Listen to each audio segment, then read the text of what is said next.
I'm Dennis Prager, and I thank you for being with me. Sacramento, California, and Christian. Hi, Christian. Dennis Prager. Hi, Dennis. I can tell you're in a lot of pain today, and if I was a Republican, I'd be in pain to do after last night's convention. Now the comparisons are so stark. But, you said Obama's got despicable values, and I just find that so shocking. He's a good Christian man, great family. He's trying to help the country. He's taking out America's number one enemy. I never said that. You just did. You go, he has despicable values. I never said that. I never said. I will play for you what I said. Okay, and then I'm sure you'll apologize. Okay. Go ahead. That is how President Obama has made his decisions, his values, his vision, and the life experience that made him who he is. That's why you should see 2016 and see the people who have influenced him in his life. By his own admission. Every great intellectual, moral influence was a radical. Every single one. With despicable values. Okay? That's one of the many. So the influences had despicable values. Okay, you're right. You're correct. Okay, so you're implying, though, that so Obama you said, by the way, you said... despicable values, yes or no? No. I said the people who influence... Why would you spend... What's the correlation? And how come Paul Ryan, who worshipped Ayn Rand, who called Christianity evil, how come he's never tagged with all the same things you guys always tag? Obama walks past a room in 1996 of a well-known socialist. He must be a socialist. Paul Ryan worships at the feet of a Christian-hating woman, atheist, Russian atheist, and you think he's the second coming of politics. Right.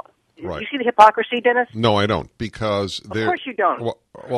Well, I think what you just said now is as accurate as your charge against me was inaccurate. You spew forth these things and think that they're accurate when the one time I could prove that it wasn't. So Ayn Rand, let me answer you about Ayn Rand. Ayn Rand influenced a lot of people, including a lot of people in my generation, for her economic theories. Period. End of issue. She was a major believer. Her books, The Fountainhead and Atlas Shrugged, were enormous bestsellers in America. I read all of them. Okay, fine. I'm a big Ayn Rand fan. I'm even one of the few liberals who actually defend Ayn Rand. But you know what? The thing is... Wait, so what's the hypocrisy? Wait, from everything I want to. Wait a minute. With Obama, you throw everything at him, and it all is what he is. He went to a room in 1975 and met somebody. That means he's influenced by them forever. Right. Paul Ryan says he loves Ayn Rand, and that doesn't mean anything. Okay, first of all, this one room together is a little understating the influence of these people. Let's go back to the Reverend Wright, with whom he was close for 20 years. He was the greatest single influence in his life by his own admission. Okay? Great. A Marine who served in combat. Okay, what's the problem? What's the problem with the man who says "goddamn America" from his pulpit? Wait. I'm now insulting veterans, so a veteran can't be a jackass?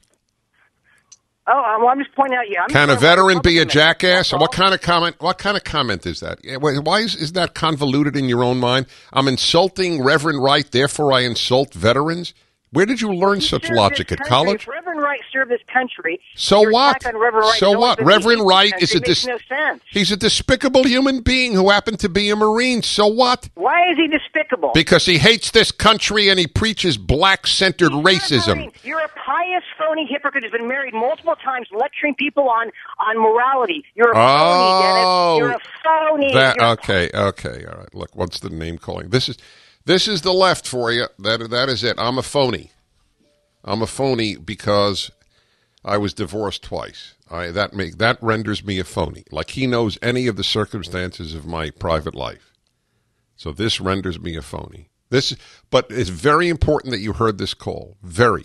It started with a false charge, but that didn't disturb him.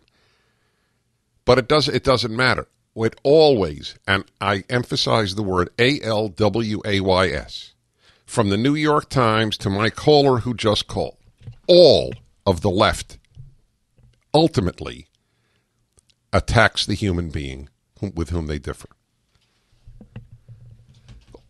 This is the one consistent, from calling Barry Goldwater psychologically unfit to be president. How many psychiatrists signed that? Thousands? Hundreds? I don't remember.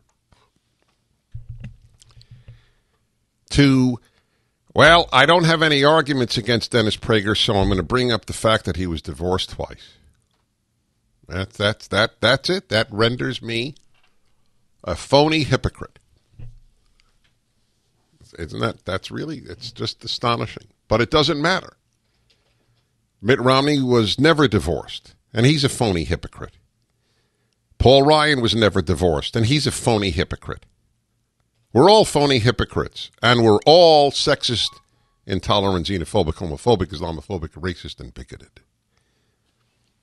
That's the way. The only way people on the left can maintain their views is to believe that those of us who oppose them are terrible human beings. Not decent people with differing views. Terrible people. That call was very important. Every attack on me on the internet, is ad hominem. Every one. When I wrote a piece a few years ago saying that if you have a loving husband who treats you generally beautifully and you love him and you're not in the mood for sex, give it a try, because it's so important to the man that you love and who treats you well. Headline in the Huffington Post, Dennis Prager advocates marital rape. I have not experienced an attack on me from the left, nor has anyone that has not attacked their humanity.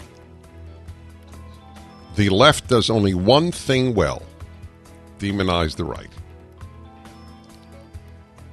Two terribly important calls for which I am grateful. This one, to give you a taste of the left, and the prior one, to illustrate how many people vote for the left but don't want to know what they stand for. You're listening to the Dennis Prager Show.